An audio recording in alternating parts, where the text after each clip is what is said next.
Hello. For participation task 2, select it from the classwork section of our Google Classroom, and I always recommend that you choose the view assignment. This will open it up and expand the assignment, the participation task a little bit more. Notice in the Your Work section, you've got your own copy of these particular Google Slides. And as you may have read already, in this week, it involves you submitting this Google Slides. So you don't have to attach anything. It's already attached with your name on it. You just have to fill it in with a completed retrieval practice challenge grid. So I'm just going to open up this Slides. Note that it has your name on it already. It's a Google Classroom feature that I really love. And what you'll also notice in here is that while on this particular slide, there are 9 squares for 9 different retrieval practice challenge grid questions. You'll also note as this slide deck opens up that there are also several other slides that include other colors. I don't want you to fill in all of these. Okay, there are a half dozen or more. Looks like there are 7 different colors. They're all the same, aside from being different colors. So what I would ask for you to choose is the color that you like and just do that particular slide. Okay, now how do you do that? Well, let's say I like the blue one. You're just going to double click in a particular slide. It'll, in a particular box, I should say, and write out your question. Try to ensure that the font is small enough that your retrieval practice question fits in this box. And in class, we'll see some examples and we'll go through the types of questions or where you can even find some of these questions. Remember, these questions would relate to a particular elementary grade and subject topic, okay? So once you've filled that in, you're just going to basically delete all the other slides, and you can do that just by clicking on the slide and then pressing the delete key on your computer, or you can right click and you can go cut, or you can choose cut. That will also do it. And you're just going to be left with one slide at the end.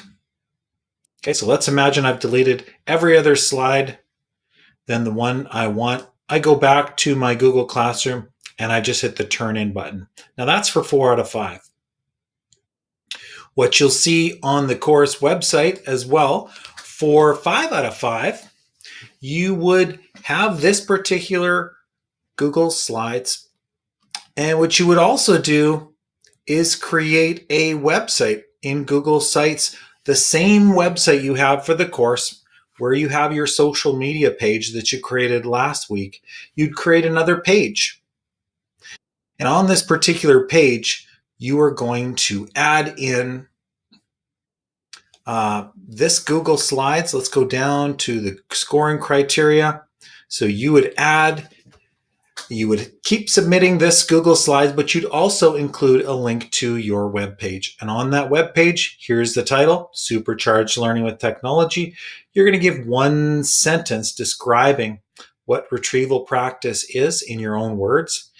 And you're going to also embed the Google Slides. Now, let me give you some tips on how to do that. I'm going to open up a sample website and show you what I mean and how you can make sure that other people like me will be able to see those Google Slides, okay?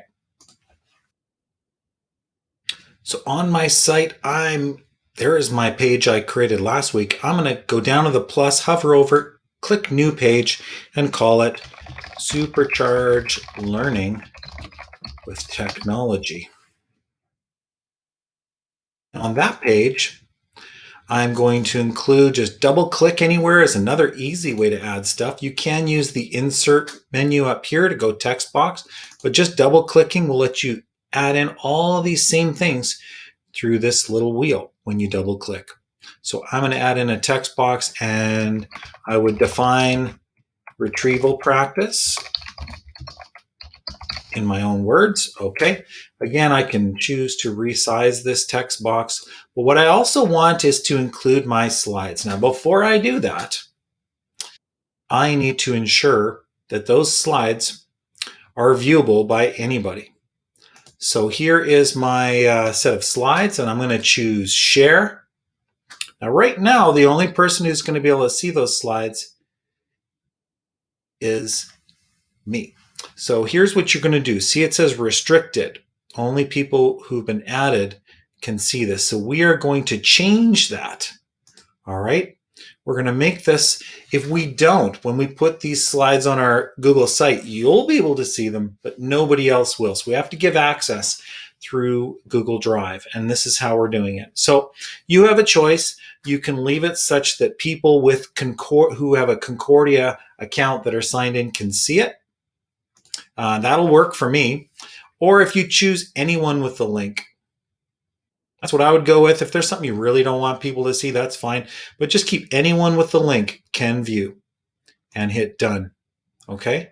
So now when you go to your website and you want to add something in, and I'm just going to add it in from Drive, you can click here from Drive, or you can just double click down here and choose the Google Drive symbol.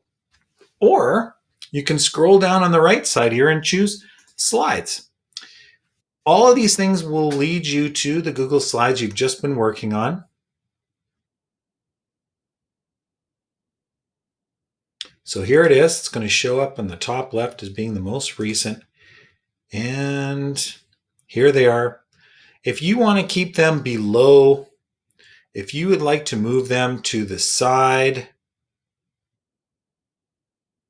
if you would like to expand it a little bit, it doesn't really matter. But this is basically what I want. So you're going to publish your page. And once you publish your page, remember this is the editing view. Don't submit this link here. Hit the little drop down arrow next to it and go view published site.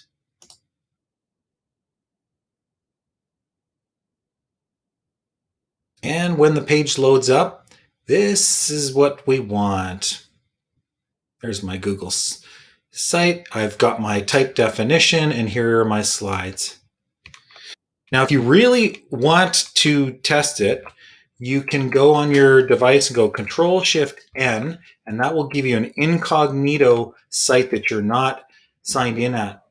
And you can double check that any random person would be able to view that. And if you can't see your slides here, if you've made them public, then that would be an error. Again, if you had just put it to only people with Concordia can see your site or your slides, no problem. Forget I'm mentioning this part because it's probably okay. But this is the link you want. And once you've copied this link here, the published link, you're going to go back into your Google Classroom. So here are my slides. They've already been added. And you're just going to go add or create and add a link. Okay. Paste that link in there. Add the link. Now I've got my slides that were already included. I just updated them.